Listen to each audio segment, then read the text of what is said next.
Ladies and gentlemen, dear friends, it's a great honor to welcome you today to our debate with Zygmunt BAUMAN. Mr. BAUMAN spoke just 2 days ago on the invitation of the IWM, the Institute for Human Sciences, at the Patočka Memorial Lecture at Wien Museum, and also our event today is a cooperation with the IWM. Therefore, I want to specially thank Sławomir Sirakovsky, at the moment a fellow at the IWM, that connected us. He spoke here in our rooms just a few weeks ago about the political situation in Poland and his organization Krytyka Polityczna. And also I want to thank Anna Mohorovic, that did a lot of organizational work to make this evening happening. Thank you.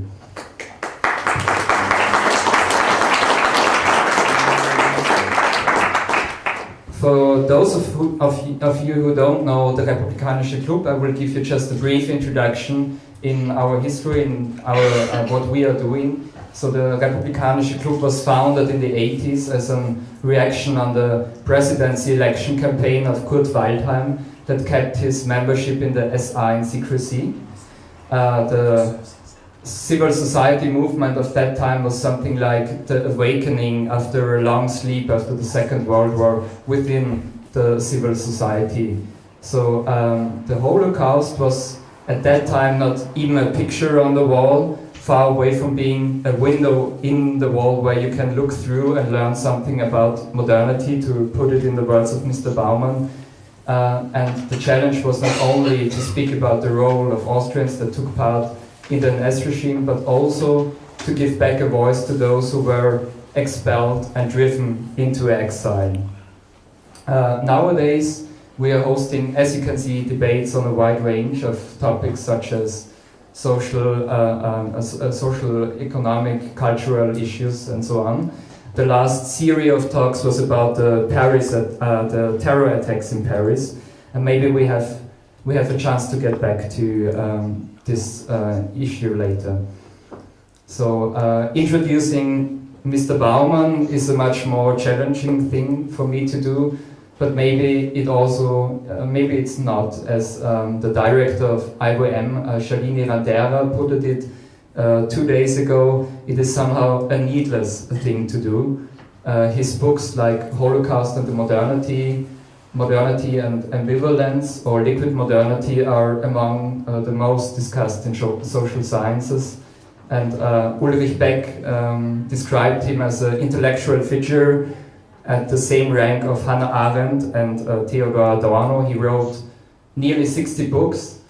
And as you can imagine, I was not only excited to speak to Mr. Bauman today, but also very nervous. Therefore, I tried to read as much as possible of them. And to spare you a long introduction, I want to just do 2 personal remarks and then jump right into the questions, followed by the possibility of rising questions from the audience. First, to me, studying Bauman not only meant reading a time diagnosis of the present, but a theoreticizing of the visible social structure of our surrounding world. Although one can get dizzy reading about the evaporated institutions of hard modernity, power that is vaporizing into cyberspace, the fullness of the world, the shifting of power and politics and so on, the inventing of sociological terms like this means, to me, also an inventing of the ability to act and the starting point for the possibility of critique. And the second remark I want to make is that I learned from a biography of a man that not only experienced but also reasoned about the most crucial events in the 20th and 21st century, from someone that was in the very middle of the defining conflicts of modernity and still is turning to the most crucial topics of the present. The last time I experienced that kind of intellectual devotion and responsible thinking was when talking to Agnes Heller in these rooms, the Hungarian philosopher. And here I also want to start with my first question. Mr. Bauman, again, thank you for coming. A year ago, when Agnes Heller visited us at Republikanischer Club, she described what she calls a reflective postmodern consciousness, as being at the railway station with the task of simply getting used to it, not thinking of the train that brought us here in a Hegelian concept, and not waiting for the train that will bring us into the future in a utopian Marxistic approach. In your texts, you're bringing up the metaphor of living in liquid modernity means sitting in a plane without a pilot and without knowing, without influence. So my question is liquid modernity something that is just happening to us, or is it something we have to speak with Hella first, get used to it, or are there possibilities of giving direction to the plane or taking over? Well, my dear young friend warned me honestly that you ask hard questions, and he keeps his word really. It's a very hard question you are asking about is liquid modernity something which happens to us, or whether it is internalized, sitting inside us and guiding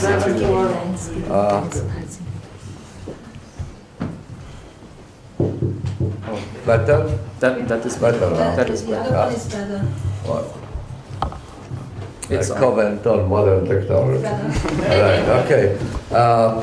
It's a very difficult question to answer, really, because probably it is both. It is the conditions under which we live, and also the incorporated awareness of that condition which may enable people or disable people. Those tendencies have quite a lot to go for them. We can find arguments in favor of one or another point. I must admit that I am a little bit uneasy when I hear about some sociologists of note and philosophers speak about our time as reflexive modernity. It's very fashionable, very widespread use of this concept, but it strikes me rather that the distinguishing feature of the conditions under which we are is precisely some sort of conspiracy against reflection. I don't think that we can speak both being reflective persons, which actually recycle, digest and recycle the experience, draw conclusions, and according to their conclusions, reorganize their own way of acting. One reason for that, very simple, is that we are flooded, over-flooded by information. Well, the example which I like to use talking about it is the fact that one Sunday issue of New York Times contains more information than the philosophers of enlightenment consumed in all their lives. Now, this is the amount of information which disables, not enables, disables.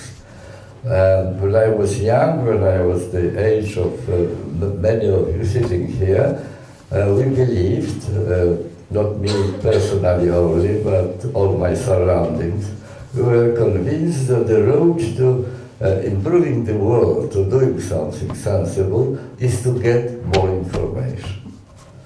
Now I'm afraid that the information plays precisely the role of the curtain, which prevents us from going down to the roots of the problem, the mechanism which sets in operation what is happening in the world. We have no time to do it. Apart from the excess of information, not dearth of information, not lack of information, but excess of information. Apart from that, we are now equipped with wonderful technology of electronic technology, which has tremendously many advantages, and very tempting advantages. That is why we are all addicts of it. It gives us the illusion, the feeling of freedom, of being able to get access to everywhere. Above all, we individuals, hopeless, hapless individuals, impotent individuals, have direct access, thanks to internet, to the public sphere. I can send, if I wish, I don't, but if I wish, I could send 500 Twitters in the matter of 2 or 3 minutes, and get the feeling that I'm acting on a public scene or public stage. I change the world, I am involved, I am engaged, I am committed.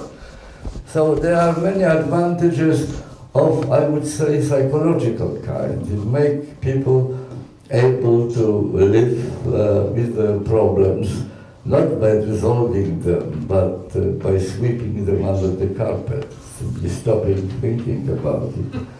But one of the after effects or collateral casualties created by this childishly easy to use, and for that reason very tempting, very comfortable technology, is that we lose patience.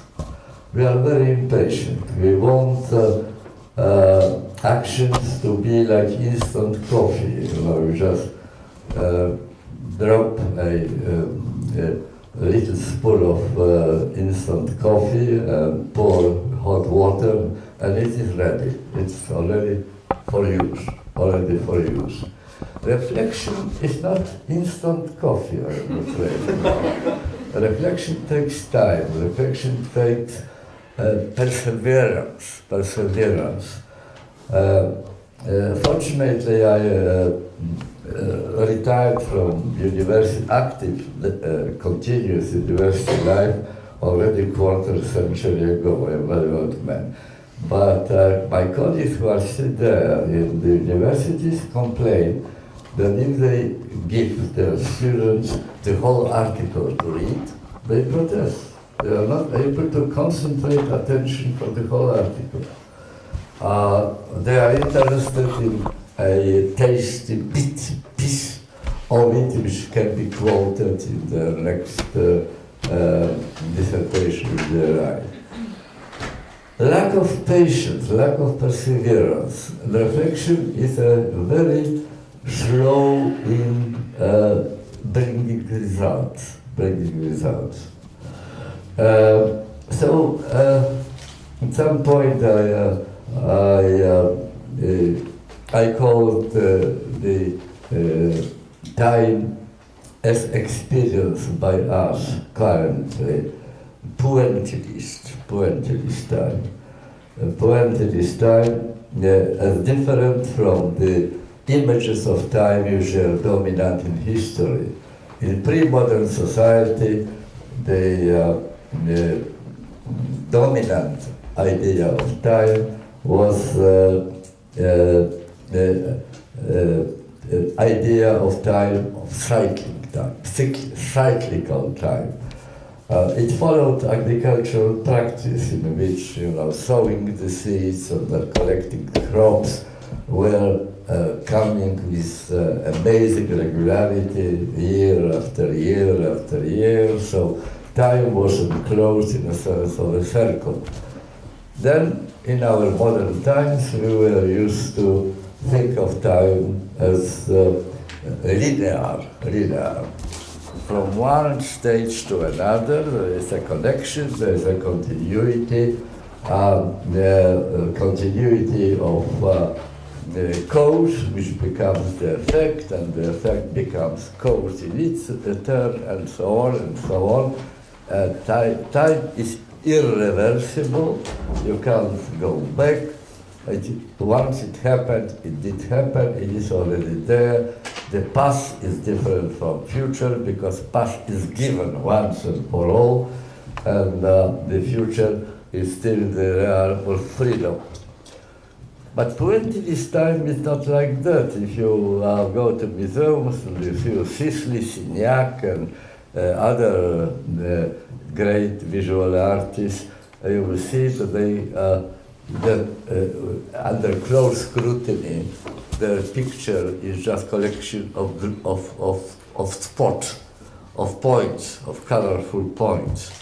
Well, they are fighting, and with great success, to make out of these single points a composition, a meaningful picture. But what if time consists of such points? Plenty this time. Time consisting of separate fragments.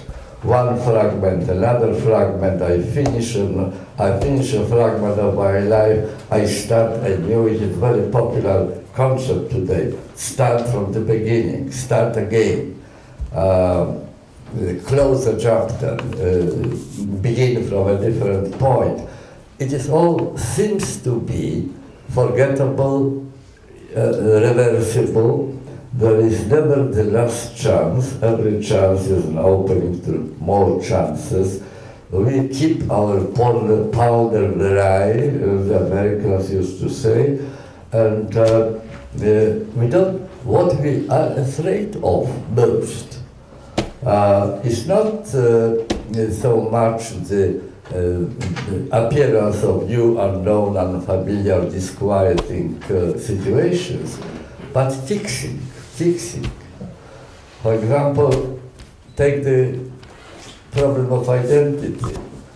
When I was young, we learned from Jean-Paul Sartre that the idea of making a life sensible, living a dignified life, is to make what he called projet de la vie, project for the whole life, you know, what sort of a person I want to be, and then to this choice of mind there is a list of recommendations attached, and so I have to go point by point, and perhaps at advanced and venerable age I will become finally what I wanted to be.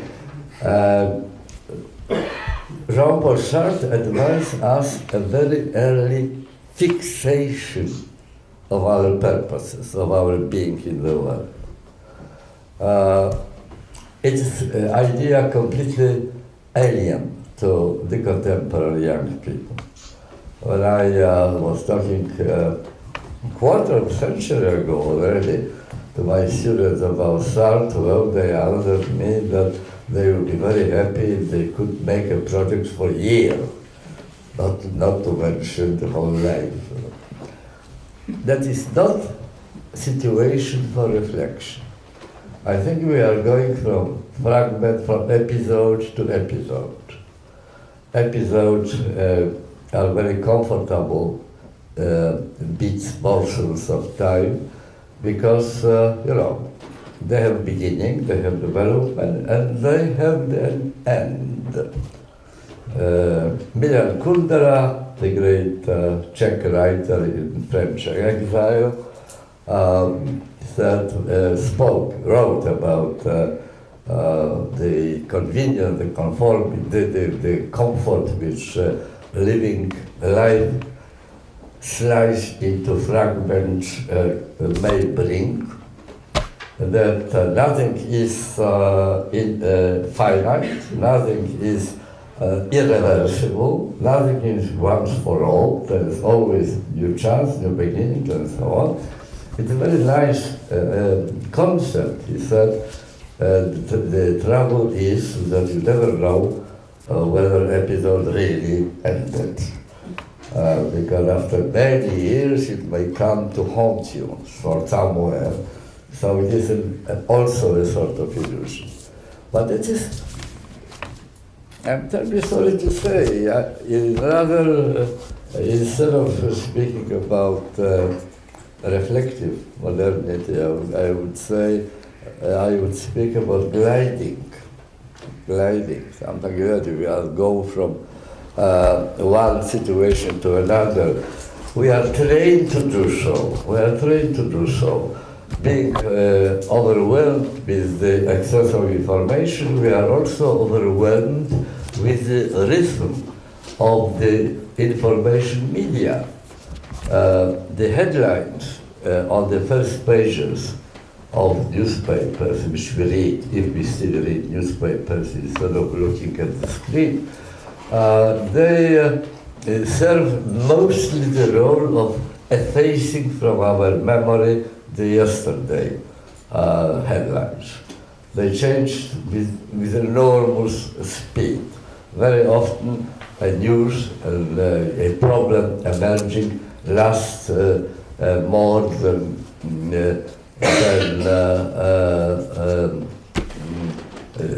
a week. A week is probably the upper amount of time which it may still be alive. The press, the media in general, are following the recipe of the American mogul of press, Hearst. And Hearst instructed his journalists that the information should be served like coffee, fresh and hot. When it goes stale, it should be rejected. So my answer to your first question, which is a hard question, I repeat, is that I am rather skeptical about the idea of living in reflexive modernity. We don't have time, and we don't have ability to assimilate the knowledge which is theoretically available there to engage in reflection. As a young person, I do have a fixation on the hard questions, so I will go on with the next. In this time of fragmentation, you pointed out, what could be regarded then as the role, if there is like the possibility of reflection, there is not the possibility of reflection, what could be regarded as the role of a critical theory in that time? In your book, Liquid Modernity, you're writing about the small passage in the Adorno's book Minima Moralia, where he is writing about the intellectual in exile, and you say that the classically modern philosopher had to decide between a vita activa and a vita contemplativa, involvement in politics or an existence in exile. With the situation you have drawn, is what could be regarded, or what could be a redefinition of the role of a critical theory nowadays? Well, look, my dear friend, you can affix a date to the birth of the idea of intellectual. The word intellectual was born in 1899 in the French weekly L'Aurore, with the letter written to this weekly by Émile Zola, the great writer in France, as you know, under the famous title J'accuse. I accuse. That was during the so-called Dreyfus affair. Émile Zola took upon himself the role of the protector, of the fighter, advocate, but fighter, militant, for the sake of what he calls the great values of French society. Honesty, justice, things like that, which all were violated by the unfounded accusation of Lieutenant Dreyfus of the treason of the country. And the Clemenceau, the chief editor of L'Aurore, added his own comment, using for the first time, as far as I know, the word intellectual. He said that here is new class appearing, class of intellectuals, people who have a lot of knowledge, but regard less the area of knowledge in which they are specialists, they take upon themselves responsibility of the general problems of the nation, of the problems of the state, of the problems of society as a whole. Intellectual, from the very beginning, was precisely the meaning of this word, was precisely that they are people with missions. Missions. They may be surgeons, they may be actors, they may be scientists, they may be social scientists, they may be even sociologists, but being intellectual means going beyond the narrow intellectual professional interest and looking at the totality of the issue and performing a mission, namely informing people, teaching them what is really at the roots of the problem. That was at the threshold of the 20th century. Today's situation is quite different than it used to be. Actually, if you remember, Michel Foucault was the first to announce that the end of the era of general intellectuals is at an end, and now we enter the era of specific intellectuals. So the great battle of emancipation, of freedom, of progress, of justice, of truth, and so on, has been sliced into fragments. I think that specific intellectual is a contradictio in adjecto. Contradictio in adjecto. As they say today, oxymoron. Either you are intellectual or you are specific. There is no possibility of uniting these two things. The situation today is like that the actors fight political struggle about what? About dotations for the theatrical art. Surgeons conduct political battle in the name of more money for health service. Professors of universities goes on strike in the name of increase in their salaries. What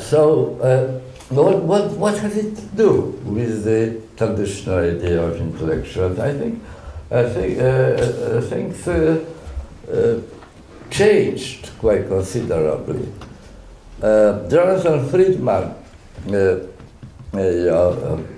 very, very witty sociologist, called us, all of us actually, as we are sitting today, inhabitants of the present era, as modernists without modernism. What does it mean? Or what did you understand by that? Well, we are modernists in the sense that we are very critical about what we get, and we want better, and we want more comfort, more convenience. We are addicts of compulsive modernization. Actually, what I was told by my teachers 60, 70 years ago was that modernization is a road leading to modernity. First you modernize, that's a period of hard work, but at the end there's a finishing line, you are becoming modern. And that is how eventually the idea of developing nation emerged, really. They are not modern yet, but with the accumulation of capitals of certain amount and so on, and some other conditions, they will become. So modernization is the road to modernity. I don't think that's the case. Modernity without modernization is like wind without blowing, or river without flowing. It's nonsense. It doesn't exist. You recognize modern life by this impulsive and compelling and addictive modernization. But Jonathan Friedman, I repeat, says, all right, so we are, in this sense, we are all modern. We are modern, but without modernism, without an idea of good society. That's a very crucial point, I think. Models of good society are out of fashion. I just wonder whether you thought about this, whether you have your own pet idea, pet image of a good society which would be at the same time not requiring further improvement. Leon Battista Alberti once defined perfection, state of perfection, as a state in which all further change could be only change to the worse. It can't be improved, that's the perfect state. And the long time in history of modernity, 2-3 centuries, were based on this idea. People were fighting for the model of perfect society. They were believing that there is a way in which one can create a kind of society in which there will be no problem left to resolve. I don't think that such an idea exists today. That's precisely the point about liquid modernity. We are just flowing. We are in a space which Manuel Castells, the great Spanish sociologist, called the space exactly of flowing. And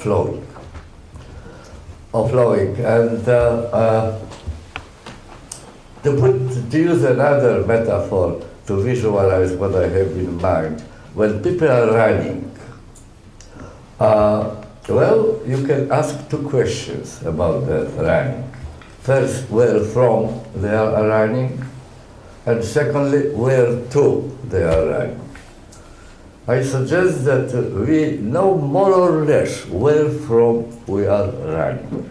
We know more or less what we dislike, what makes us uneasy, what we would rather not have. But very little idea we have about where to we are going. We are just going from one day to another. Wake up, another day of, if you are lucky, your job is still in place. There was no compulsive merger of two companies, but otherwise, you are just go for another way of routine. Where to? Well, time will tell. That situation, again, is probably beyond the fact that the real intellectual of the kind which was believed was the case when the concept of intellectual was coined is no longer about us.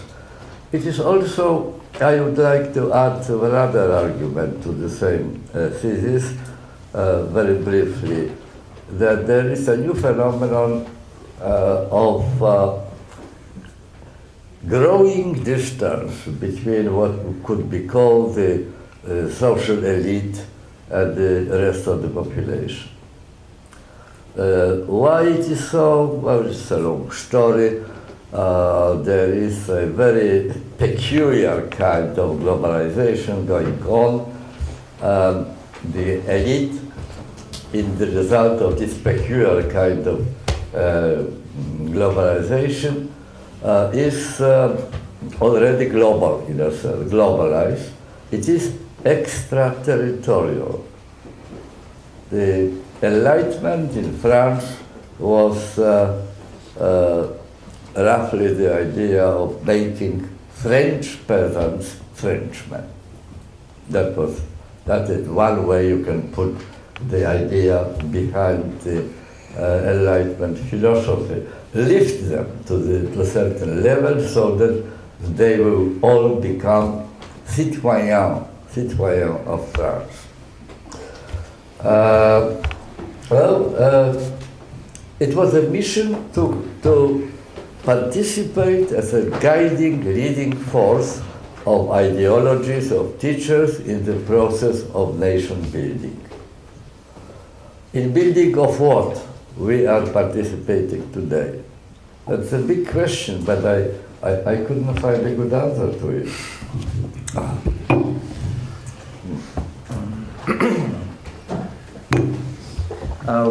One of your core assumptions is that in liquid modernity, time is succeeding space, and that the nomadic is going to succeed the settled. So maybe to get also back to your lecture at the Wien Museum on Diasporic Terrorism, I wanted to ask you how, under this impression, you would say that the diaspora or the exile has changed. Is it still, I mean, you say we have this ephemeral global elite, but what has changed under it? Is being in exile still a question of being a question of loyalty, being in a foreign country in opposition, waiting for return, or is it something else? Has it changed? Well, what is the great migration, the leaving one place going to another, is a very old procedure. Nothing new about it. What is novel about this massive migration today is its form which it takes. And the form I like to call the form of diasporization of the planet. Diasporization of the planet. The first line of the first stage of modern migration was from Europe to other continents. As you know, our ancestors colonized other continents, colonized America, colonized Australia, colonized Africa, colonized part of Asia, and according to estimates by historians, about 50 to 60 million of Europeans left for good, went there and they created their life from scratch, and they also created new nations, new states, and so on. 50, 60 million in 19th century was an enormous amount of people, according to present estimate. Currently, 175 million people are in the situation of diasporas, dispersed around the world, away from their own country. But not only numbers changed. What has changed is the nature of this displacement. In the first stage of modern times, the concept which guided the thinking about dealing with different people, with strangers, die Fremde, who came to stay here. That's actually the definition of der Fremde given by Georg Simmel. And Georg Simmel said, Fremde is somebody who came today and does not leave tomorrow. So I mean people who come to stay, not just visitors, not tourists. The guiding concept of the policy conducted towards newcomers from other parts of the world was the assimilation. Assimilation is, ladies and gentlemen, originally it was a metaphor. Its metaphorical origin has been forgotten. But originally it was a metaphor taken from biology. It's a biological concept. Assimilation of foreign bodies. That is the sign of life, really. You eat something which is not part of your body, unless you are cannibal, and you digest it, and you transform this foreign body into normal cell of your own organism.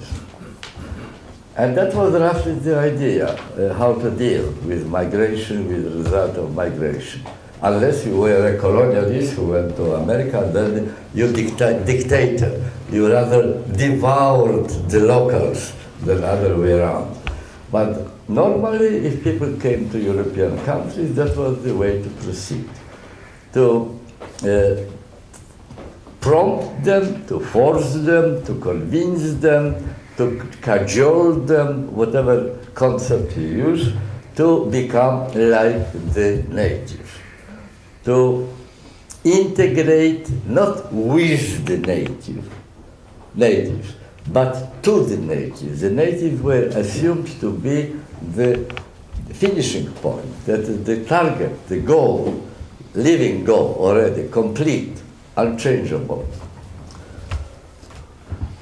And it was believed, ladies and gentlemen, that very soon it will actually happen. It is the question of going to the right kind of school, learning the language, learning the local custom, local habits, and the strangers will cease to be a problem because they will become like us. Well, diaspora is the negation of this idea. That's the most important point about diaspora. Diaspora, people are coming, settling, I don't know, in Vienna, in Salzburg, or in Graz, or whatever is the place. They want to somehow to adjust themselves to the requirements on life there. They want to pay taxes, they want to be loyally, law-abiding citizen of the country, but they have no intention to abandon their identity. Why should they? Why abandoning their identity should be the condition of being admitted? It was abandoning identity was assumed to be a natural process and not needing any particular arguments for a very simple reason. Europe was for 2 or 3 centuries the leading part of the world. Europeans believed that their culture, that their concept of morality, their ethics, their law, their way of doing things are superior. They are at the top of human achievement. And it is only natural to expect that people who come in from less progressive, less developed countries should try to climb up to their level. We are living, however, in not only multicultural world, but multi-centered world without one center, which would be daring and strong enough to dictate its understanding of the ideal kind of solution to social problems to the rest of the world. So, under condition of globalization, under condition of diasporization, which is part of this process, one can speak of integrating with, not integrating to. Integrating to is a one-directional process. Integrating with is a multi-directional process. People meet on more or less not completely equal, but a similar basis, so to speak. And they are engaged they are not divided into subjects and objects, into givers and takers. They are engaged in exchange of experience, exchange, debate, dialogue, and so on. It's a new situation. It's a new situation to which we are, well, frankly speaking, not well prepared. Not well prepared. We haven't inherited from our ancestors' wisdom how to deal with permanent presence of the stranger in our midst. We didn't inherit it. Our ancestors did not worry about this issue because, as I said, they considered, they believed that the presence of stranger is a temporary irritant. So you don't need a special policy or special theory in order to overcome this issue. After a while, they will become like us. That's the end of the story. Now we are likely to be living permanently in the company of strangers. It's not going away. They will be here, they may become useful and pleasant neighbors in the course of time, but they won't shed their difference. So we require new skills, new wisdom, new abilities which, as I already said, we didn't inherit from our ancestors. Ability to live constantly with difference. Skills to engage in a dialogue. Skills to play at the same time role of teachers, bringing something new and important into the debate, and disciples, ready to learn from others. And when you assume such a double role, then you take the risk of being proven wrong, being defeated in the debate which is coming. That's a very humiliating experience to be proven wrong. No one dreams about being proved wrong, obviously, and therefore engaging in this sort of a dialogue is a very risky business.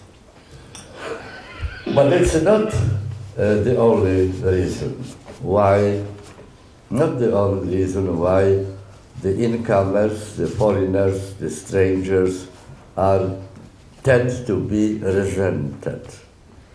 We tend to suspect them of all sorts of wrong things to be done, and dislike intensely their way of behaving, not trust them particularly, that they have good intention towards us, and so on.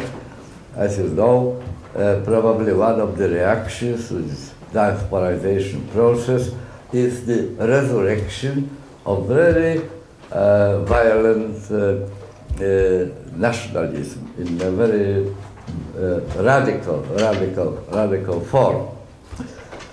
Why it is so? Why it is so? Apart from inconveniences which I already mentioned, there is also a deeper reason for that. As Bertolt Brecht used to say, the exiles or immigrants, in more general terms, are harbingers of bad news. They frighten. For what reason? I suggest to you, ladies and gentlemen, that one of the greatest fears, which we try to suppress somehow, send somewhere to subconscious, not to think about it, not to surrender to it, but nevertheless, fear which haunts us in the moment of perfection. After a very busy day comes night, and night brings nightmares. And what are the nightmares? Our greatest fear is fear of uncertainty about the future. We don't know what will happen tomorrow. Everything, the flexible labor market is very prolific source of uncertainty. You never know whether when you wake up next day, your job will be still there, or will be exported somewhere to Bangladesh, or computerized, so it won't need human beings any longer. Mind you, there is a saying that in factory of the future, there will be only two living beings, one man and one dog. Man will be there to feed the dog, and dog will be there to take care that the man doesn't touch anything. So that's the prospect, that's already happening. The number of jobs available in Europe is falling down. As you very well know, the unemployment is endemic. Sometimes it falls 2 or 3%, but then rises again. There are mergers, companies suddenly disappear from view, and so on.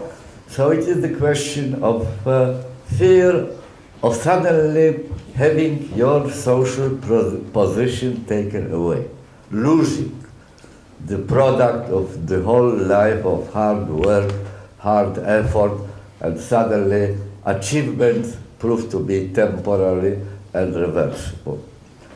That is the question of social position.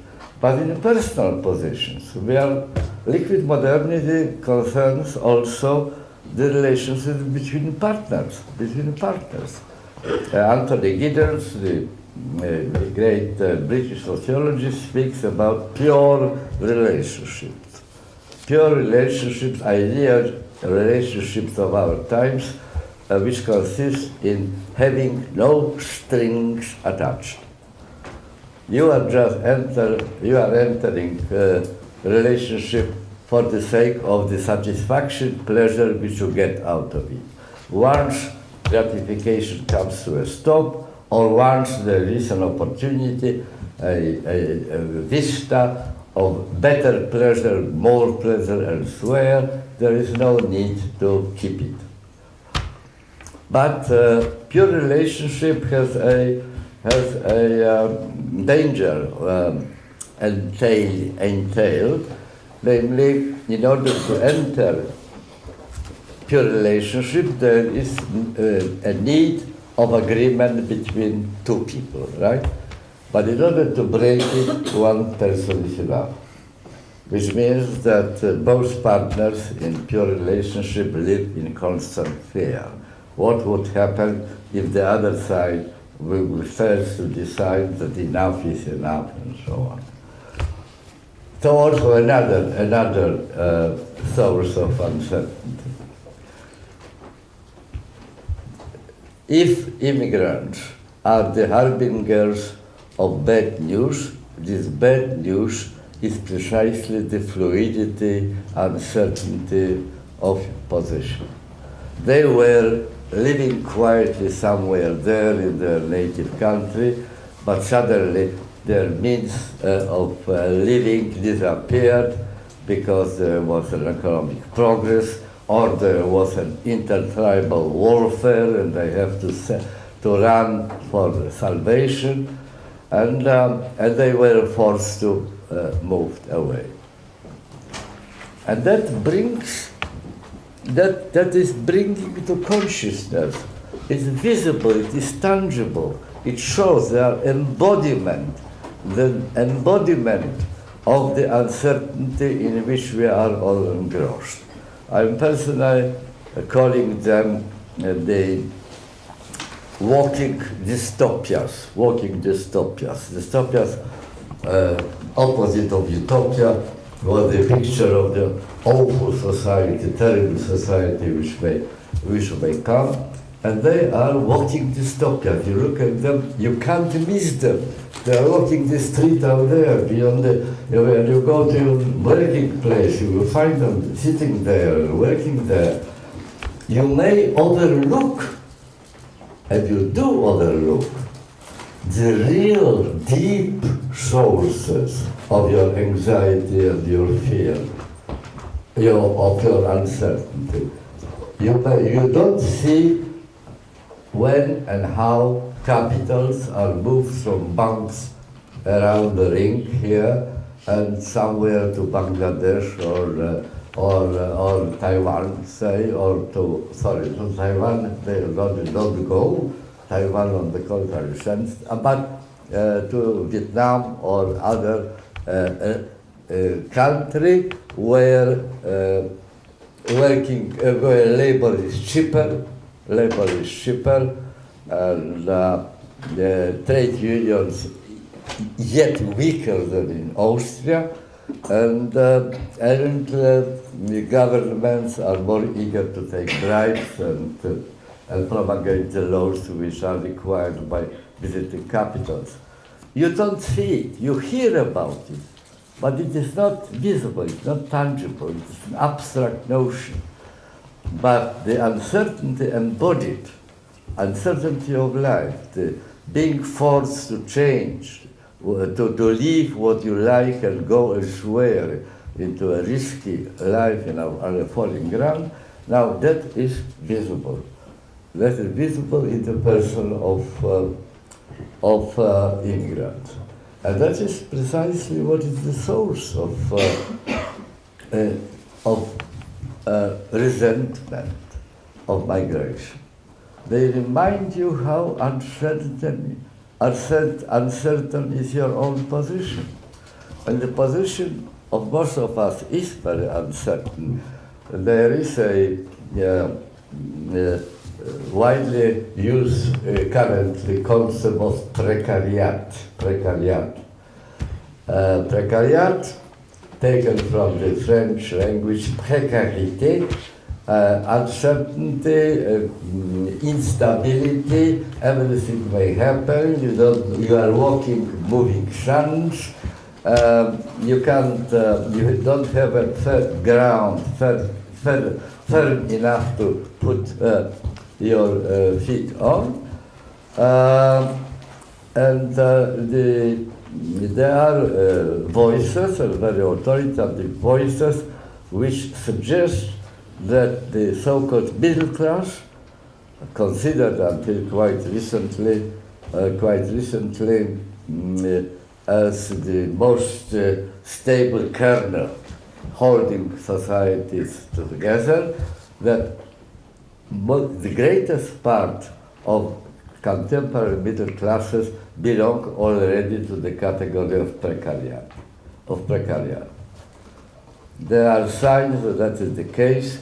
One of the foremost examples is the difficulty which younger generations entering now labor market, entering higher education, and entering their life career for the first time since the Second World War have very serious doubts whether they will be able to reproduce the standard of living which their parents achieved.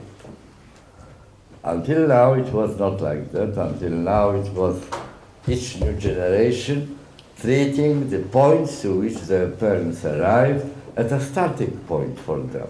And they will go further. They will leave behind what they did. Now for the first time it is not like that. And class which cannot reproduce itself stops being a class. Stops being a class. Becomes a category of people. Category of precariat. Now all these hidden and open fears which haunt us are focused on the figure of migrants. They already passed through the process which we fear will have to pass in the future. I have one last additional question to what you were just talking about, and then there will be the possibility of questions from the audience. So my question is, in this situation, you write in your book, Culture and Liquid Modernity, we need a policy of recognition. But at the same time, we need something like universality and citizen rights. So my question is, what is first? Is the policy of recognition first, or is the universality of rights, for example, the first thing? Well, multiculturalism. Angela Merkel spoke about multiculti, remember. Multiculturalism is a very widely used and very often abused concept. There are in fact two different phenomena which are very often mixed in common speech. One is multiculturality and the other is multiculturalism. Well, they are different phenomena. Multiculturality is fact of the matter. I spoke about it a moment ago.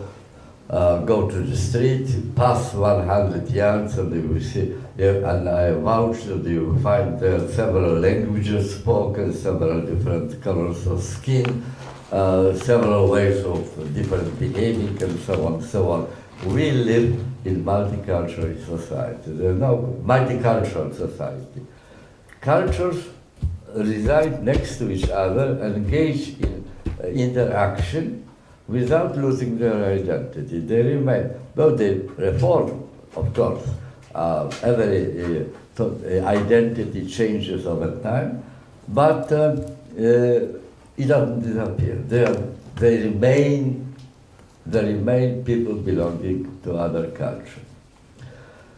Multiculturalism, however, is, ladies and gentlemen, a policy. It is a policy, it is a ideology, if you wish. It is a policy which consists actually in promoting differentiation. Enjoying differentiation. Stanley Fish, the American linguist and literary critic, speak of two kinds of multiculturalism. One he calls boutique multiculturalism, and the other strong multiculturalism. Boutique multiculturalism is, ladies and gentlemen, enjoyment of foreign food. Everybody does, you know. Even the best Viennese cuisine can be boring if you eat it all the time the same, you know. So there are fortunately Thai, Chinese, and Indian, and Caribbean, and whatever else.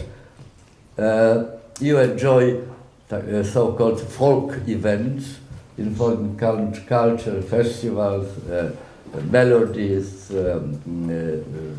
new styles, new genre of art, and so on. But you never go as far as to accept that people out there, well, these people who actually deliver this sort of experience, this sort of erlebnis, that they may very strongly believe in what they believe in and take it as an offense if you deny the value of their beliefs. It is the attitude of indifference. Pontius Pilatus gesture, washing your hands. They are different. I am tolerant to them. Sometimes they are even pleasant to contact with, providing they stay in the role of the waiters and I'm staying in the role of the eater in this restaurant. Strong multiculturalism, according to Stanley Fish, goes beyond that and insists that each culture, just because of being a different culture, a separate culture, has the right to self-reproduce, right to exist. It is the Pontius Pilatus gesture driven to the very radical end. Everything is good simply because it is different. Both attitudes are attitudes of tolerance. And ladies and gentlemen, tolerance is a very good attitude to a point because it has very severe limits. Tolerance, in fact, is pronouncement of your indifference. I won't interfere. I believe this culture, this way of life is wrong. I believe it is harmful, but it is not my way of living. They, if they want it, let them do it. I wash my hands. The question emerging from the multiculturality of our world is not demanding this sort of multiculturalism attitude. It must go beyond tolerance to solidarity. solidarity, taking responsibility. You probably heard of, I hope you read or will be reading Emmanuel Levinas, who defined the ethics phenomenon as assuming responsibility for the other. It is not their affair that they are different, it is my affair as well. I am responsible for their seeing the light, for their understanding their position. If I think that there is something wrong in the way in which they live, it's my question of my responsibility, my duty, my obligation, moral obligation, to engage in a dialogue, to try to discuss the matter, to see whether they can advance more thoroughly solid authoritative arguments, whether they can be convinced, persuaded, whatever, whether they can learn something from me, and perhaps I can learn something from them. That is very demanding necessity. There's no question about that. I am not suggesting that it's easy. It requires a very radical change of stance towards the multi-cultural situation in which we are placed, probably irreversibly. Probably there is no way out of that. I may recommend to you reading Hannah Arendt, Living in Dark Times. In Dark Times. Dark Times is again Bertolt Brecht expression borrowed by Hannah Arendt. Among other things, she, in this little collection of essays, produces a very beautiful biography analysis of Gottlob Ephraim Lessing, one of the foremost German representatives of Enlightenment thought. And he was remarkable Enlightenment philosopher, because unlike all other, or almost all other Enlightenment philosophers, he did not believe in the future universality of humanity. He didn't believe. He insisted that forever, until they remain human, humans will be diversified, as long as they are humans. That diversification may disappear only together with humanity. And not only he said that, not only he differed in his prophecy, which seems to be right, because that's actually happening in our time now, but he actually rejoiced in this prophecy. Because he believed that the amazing, unique creativity of Homo sapiens, of human beings, derives precisely from this variety of ideas, variety of customs, variety of intentions, of impulses, even of instincts, if you wish, which is not to be encountered in other species. So he actually approves of that enthusiastically.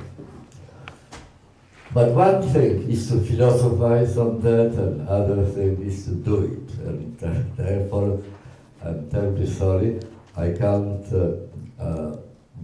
suggest that I have any guarantee that I can vouch for effectivity of this sort of situation. But that is what is required. I believe that unless we master this very difficult art, we are in a very big trouble. Thank you so much.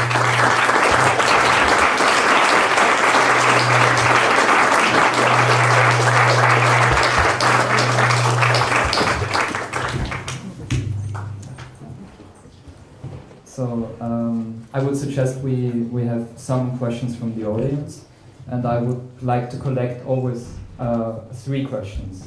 So 1, 2. And okay, so My first question, a short question. With the microphone.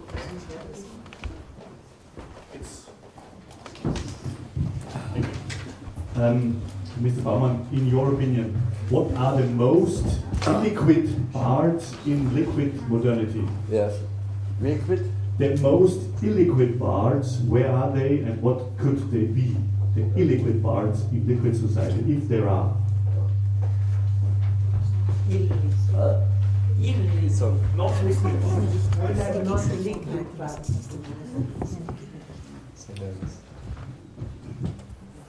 Should I take each person as it comes? no, like we have two another and okay. Right. Where was the second Rather, question? Together. Together. One round, three questions. Here? Here was the second question. I was wondering, Professor Baumann, if you would also talk about the role of the pilgrim. As you wrote in your essay in the book published by Stuart Hall and Paul Duguay, you talk about the pilgrim as a diasporic element. And I was wondering whether that role of pilgrimage, as you talked about, whether that concept can be reconciled with your idea of the dialogic possibilities of dealing with varied differences in identities. One more question.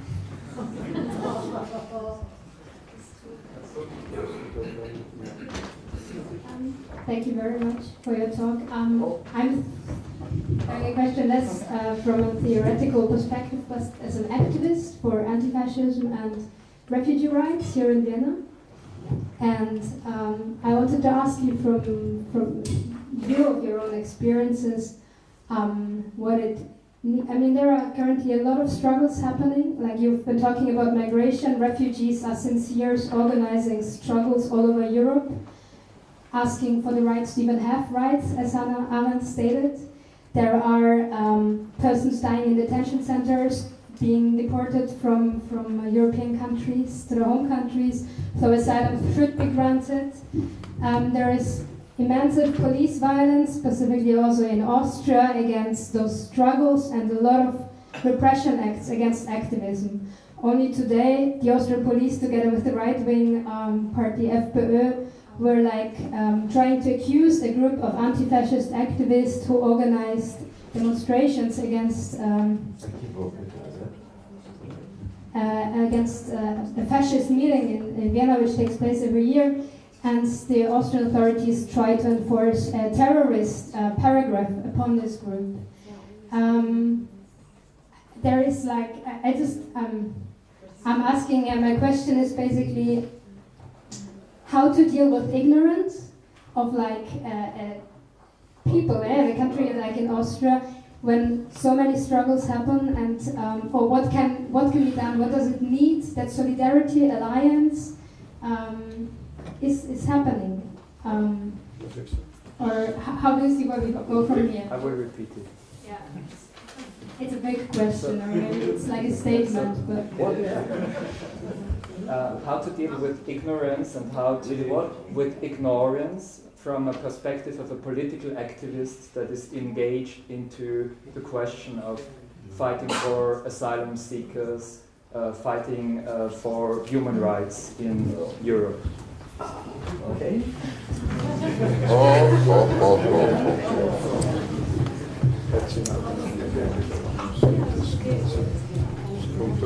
So we have three questions. The first is about the illiquidity of liquid modernity. The second question, I think, was clear about the pilgrim and the pilgrims.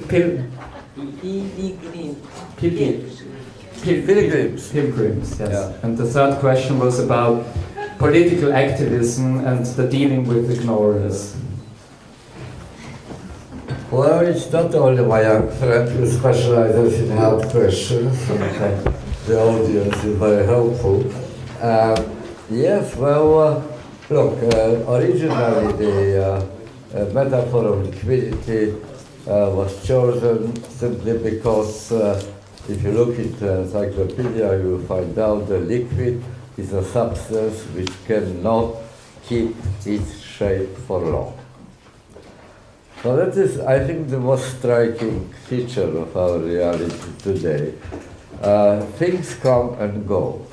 The luxury of people who lived several hundred years ago was that the world which they found at their birth was in most likelihood remained the same until they died.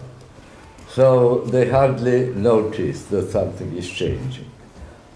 Today, the longevity of individual human life, which Blaise Pascal bewailed as laughably short, this longevity of individual human life is the only entity whose actually length is growing. We are getting more and older with every generation. Our longevity expectation of life is extending. Expectation of life of everything else, however, is narrowing. That's the difference. An essential change of the state of the game, so to speak. In the course of one life, I'm not mentioning my unforgivably long life, 90 years, it's amazing time really, but I was witness not only of hundreds of prime ministers and presidents coming and going, but also new ideologies, new regimes emerging and disappearing into oblivion. These types of life changing with mind-boggling speed. So we are living under the impression that things are until further notice, that they are temporariness.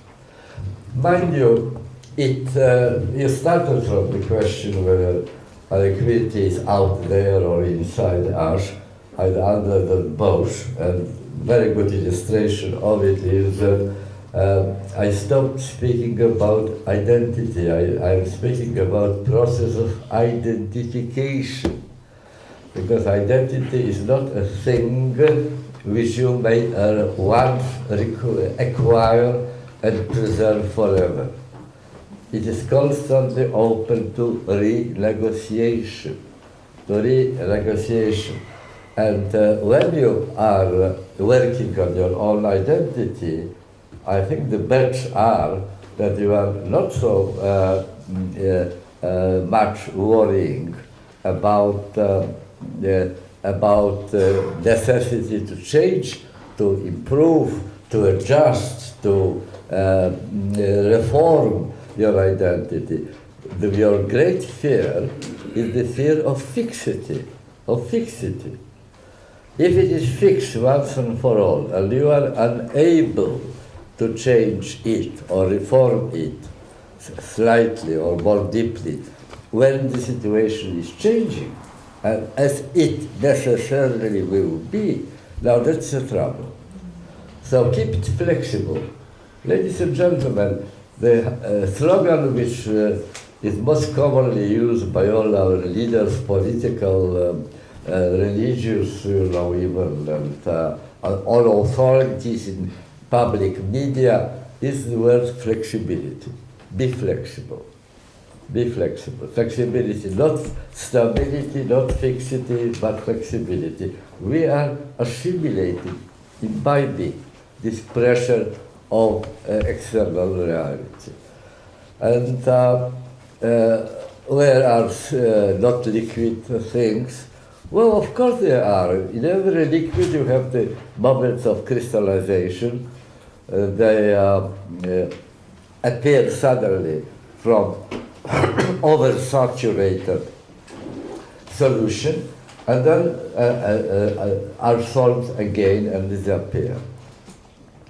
Such a process happens today. Mind you, one hears very often, probably to placate the worrying people awareness about international community. Trouble is somewhere in the world. International community goes to help things and improve them. There is no international community, ladies and gentlemen. If you look more closely at recent political and military history, they are only ad hoc coalitions, ad hoc, created for a particular purpose and then falling apart again. Take the new forms of political action. That's already coming close to your question.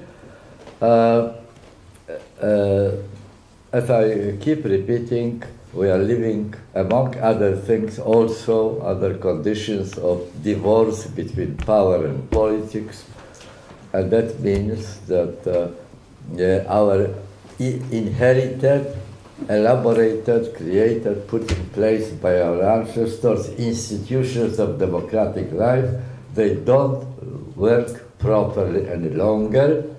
People are massively going to election not in order to select the form of government which they like, but in order to express their protest, their resentment, their dislike of the government of the previous one, which was unable to deliver on its promise.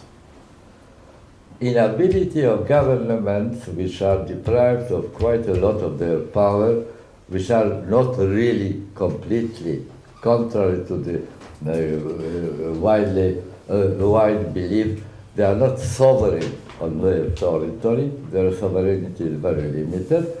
Now their trouble consists in the fact that they are unable to deliver on their promise, and therefore the crisis of present means, instruments of collective action is not a crisis of a particular social movement, not a crisis of a particular political party, but of democratic system as such. Democracy which we have was created by our ancestors in order to serve the cause of the territorial independence of nation state. And better or worse, but it served this purpose very well. But we're living now in the condition of interdependence, of global dimension. And these instruments which are confined to one local entity, to one nation state taken apart, are simply unfit to deal effectively with this new situation of interdependence. Things happen which are beyond every territorial country control, beyond reach. No wonder that people are losing trust in the existing ways of doing politics and looking for new ways. You are also looking for new ways. So we have Movimiento de los Indignados, for example. People go to the public square, stay there. They want to restore, to bring back to life something like direct democracy, because they don't trust elected representatives any longer. So what happens? People go there, stay there, but they have no leaders, they have no program. After a while, they go home, return to their old